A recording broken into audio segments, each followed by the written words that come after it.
Hey, I'm Dr. Tony, and in my life as a multifaceted psychotherapist and mentor and mama for and wife, among other things, I have dedicated myself to exploring human behavior, human potential, and purpose.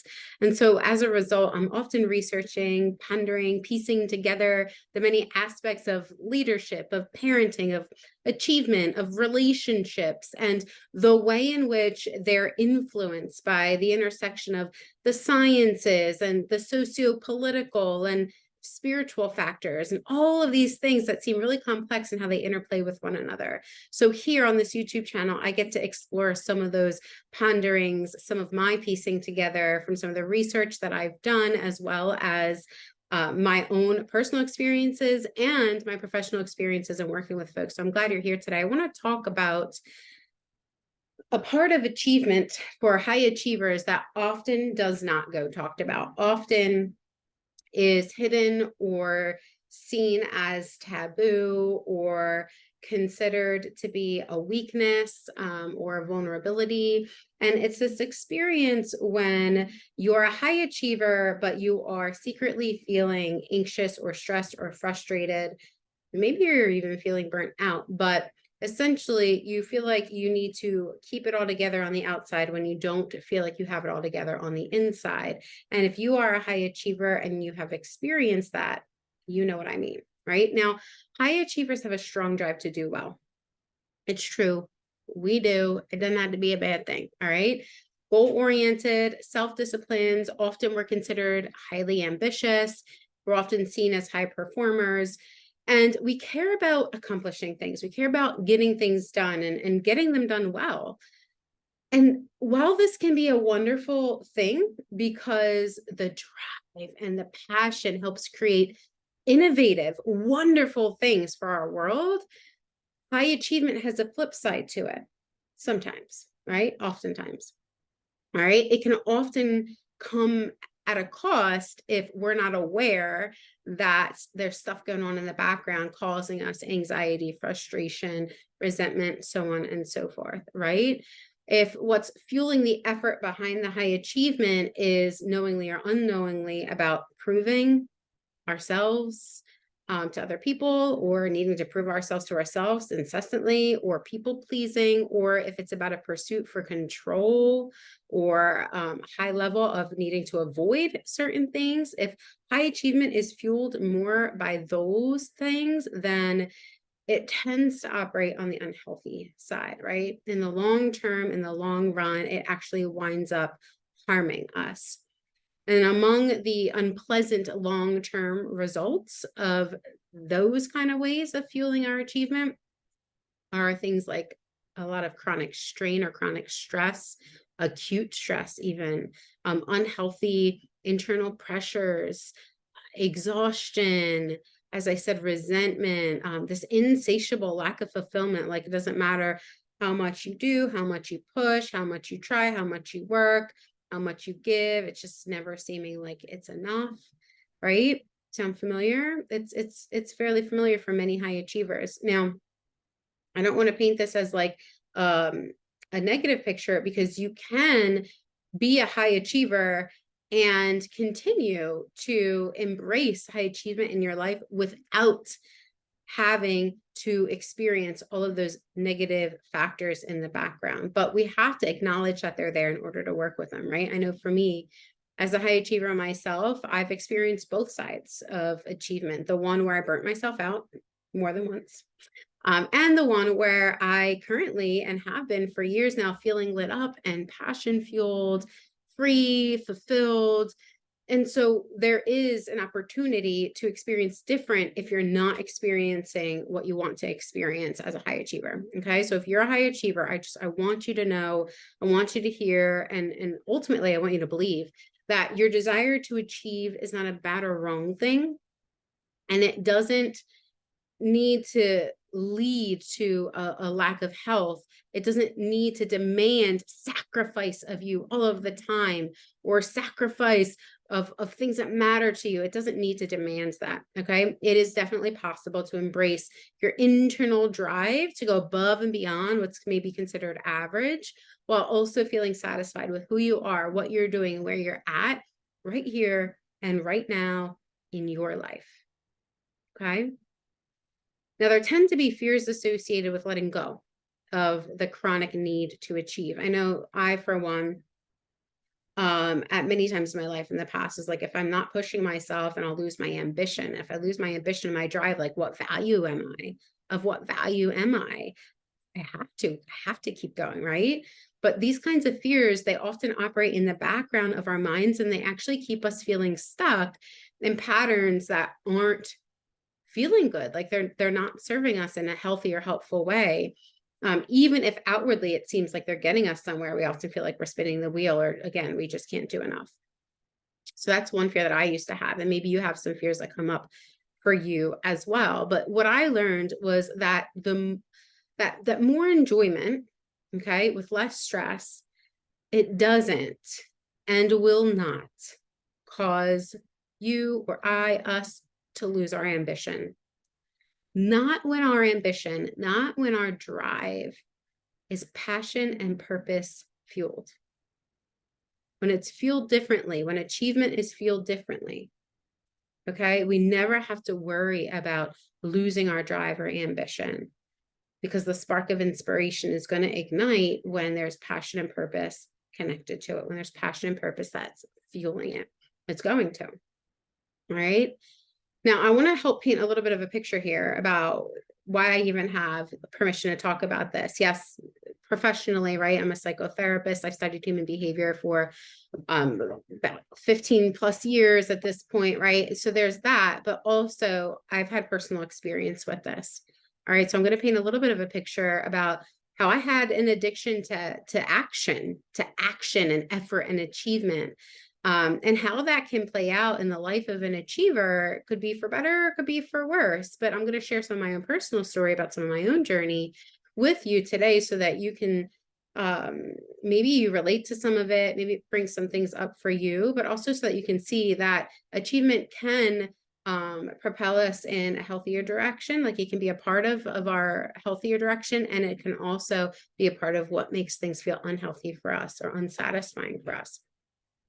So in my early 20s, I had actually already been living on my own.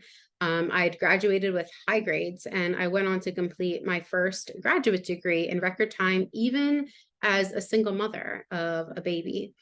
And in my 20s, after earning my first master's degree, I had my second child, and I got married. This is in my mid-20s. I bought a house. I landed a solid job in my field.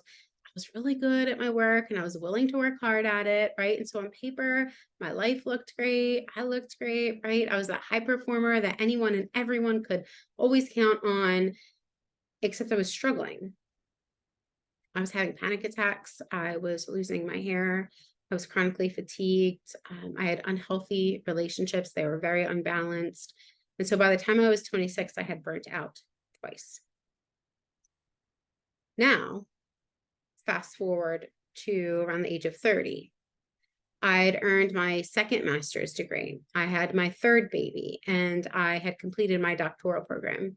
My husband and I owned our own cars. We had solid jobs with good health insurance, right? Like my kids were healthy, and I had the schedule that I'd worked over a decade to create for myself as a working mother, working with the school schedule that accompanied my children's school schedule. I wasn't in burnout anymore.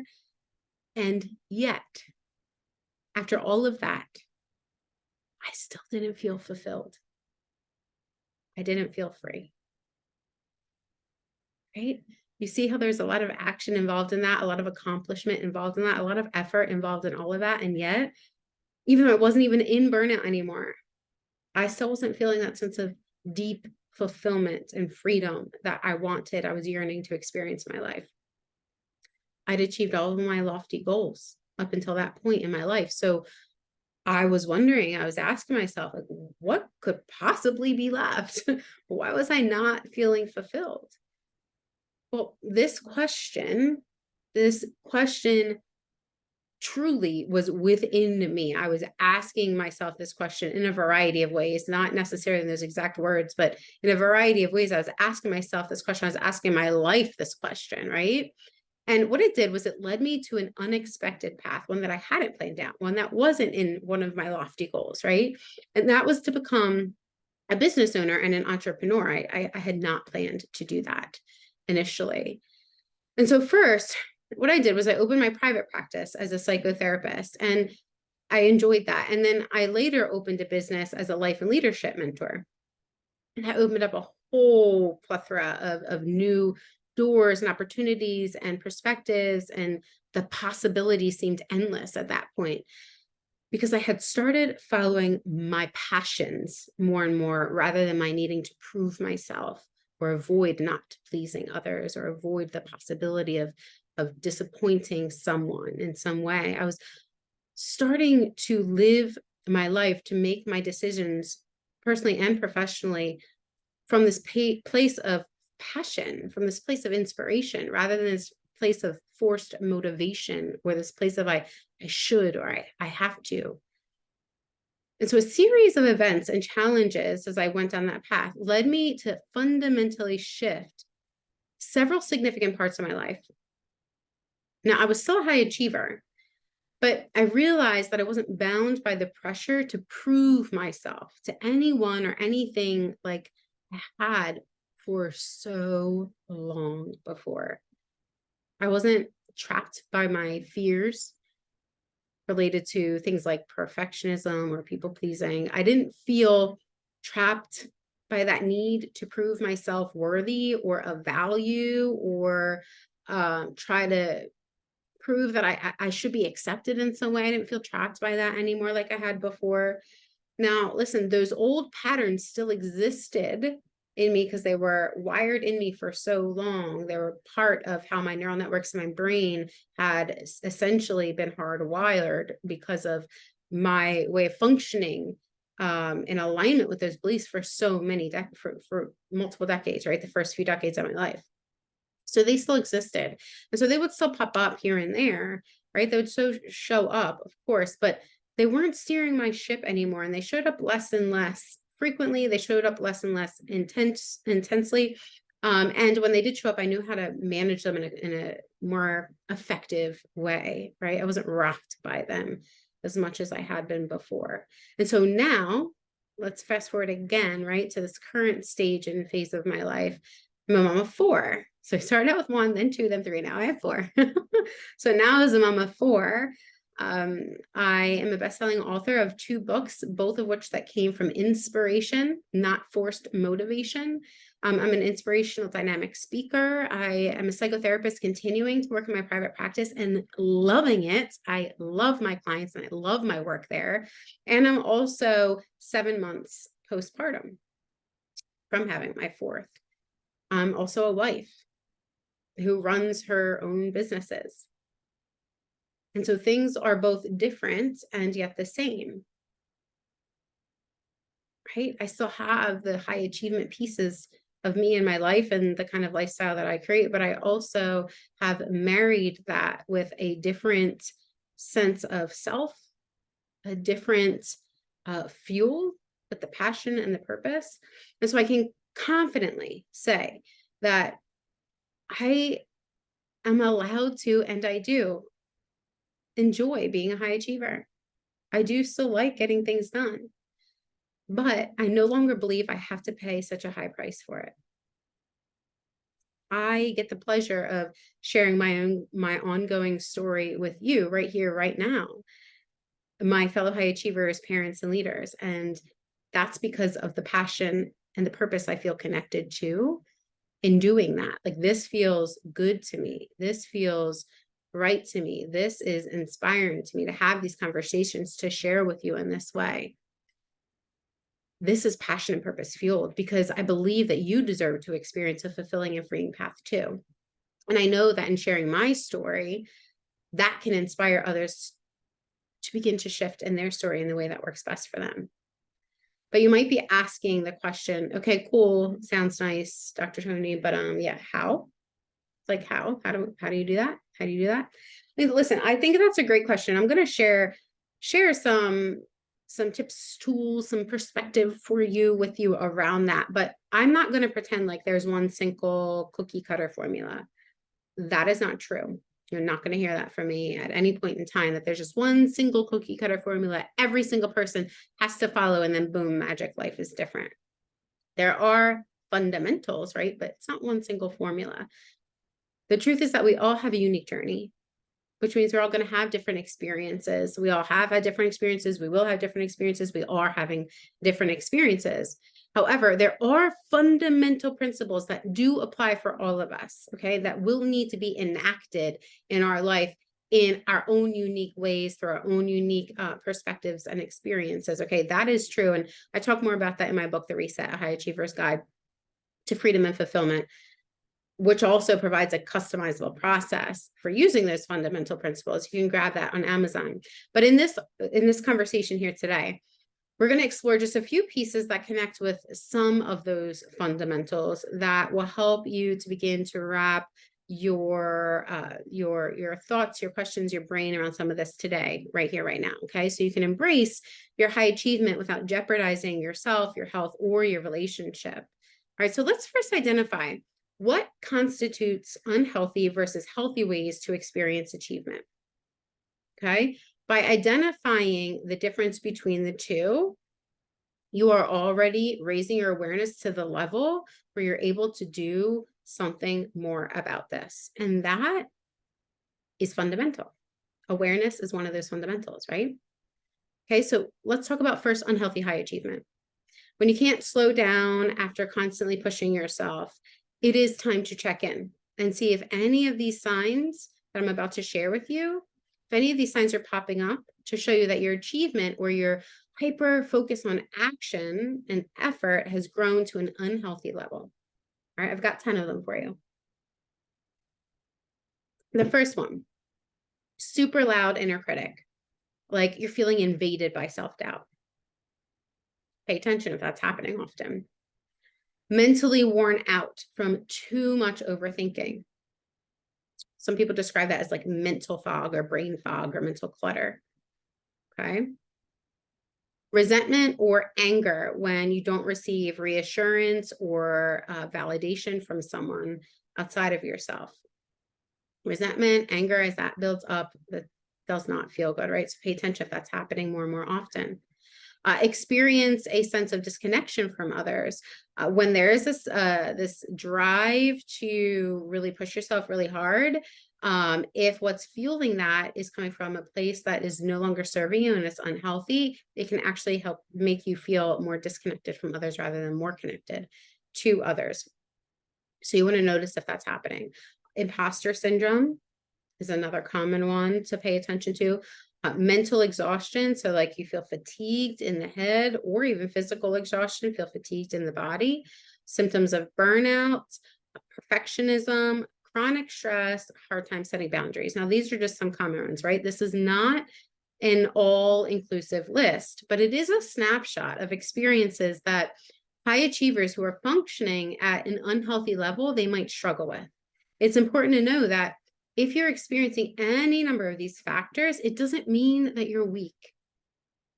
If you are experiencing any one or more of these factors, it does not mean that you are weak.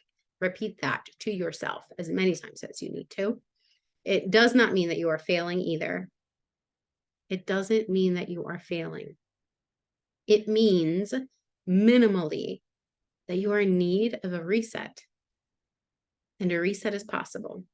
It is possible for you, whether you're the CEO of a large enterprise, a small business owner, a parenting professional, a student, or a stay-at-home parent, or something in between. It is possible for you. And when that reset is experienced, you'll be able to experience more healthy forms of high achievement, more healthy experiences with your relationship to your achievement and your effort and your action in your life. So let's talk about what that looks like.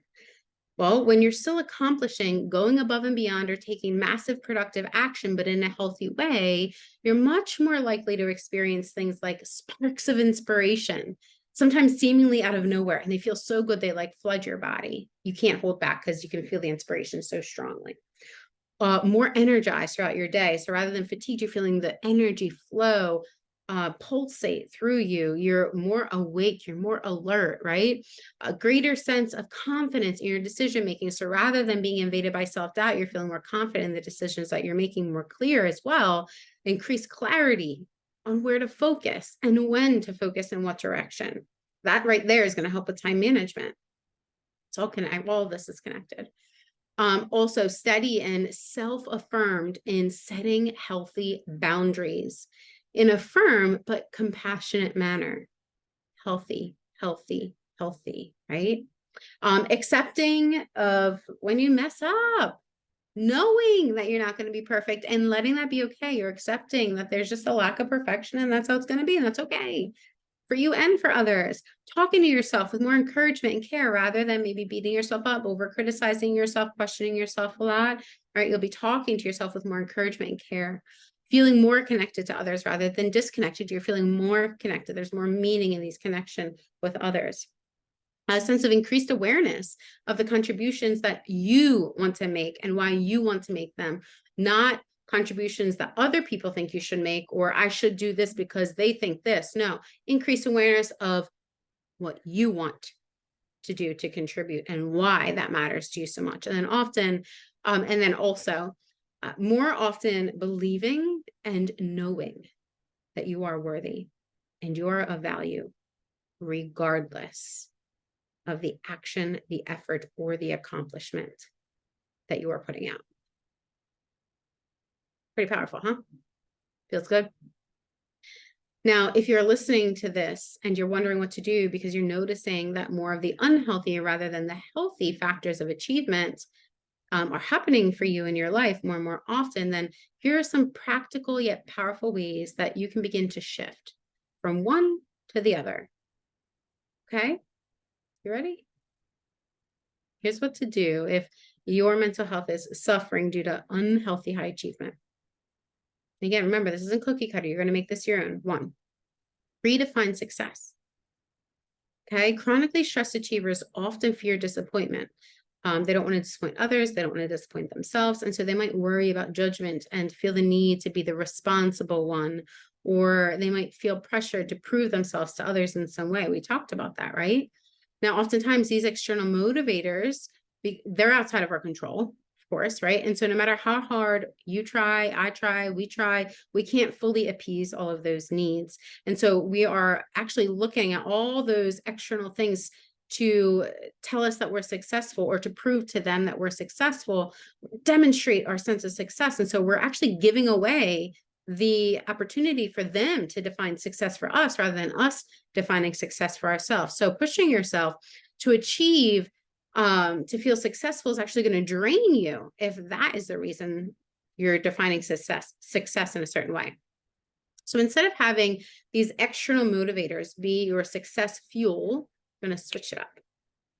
You can formulate your own fuel, a different kind of fuel, a fuel from within.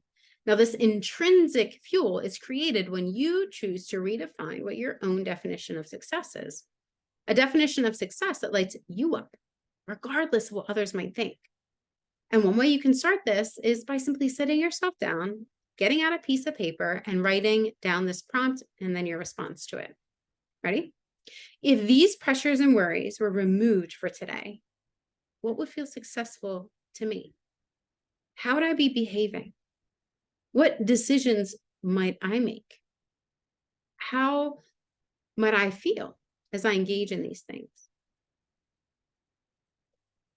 Number 2, rethink balance. Balancing, like a juggling act on a tight wire, that equals stress. Being overly independent also backfires and leads so many achievers to feel incredibly alone and misunderstood. I have to do it all, and I have to balance it all. Balance the way that nature intended isn't like that at all. It has an ebb and a flow to it, which means we don't need to try to balance it all at once. Instead, we can rethink balance. You can practice doing this by honoring what's on your to-do list and write it all down, but then actively and intentionally choose to focus on only one thing on that list at any given one point in time. So write it all out, reduce that mental clutter, and then just choose one to focus on for one period of time. One simple yet incredibly effective way that I do this is by using a custom intentional scheduler. I created a template. There's a free template. I'll put the link below, or you could just go to drtonywarner.com. You can use and customize it yourself, or you can get the mini course. It's just $20. It's going to walk you through some of the science behind this template, as well as how to use it effectively, so that you can make this intentional scheduler work for you in a way that's effective, because this is going to help you to rethink balance. And then number 3, reframe, compare, and despair. Now, too many achievers look at the success of others and compare themselves in a negative light. It leads them to feel bad or to criticize themselves more. They start either judging themselves or judging the other person, or both. And this is what we call compare and despair.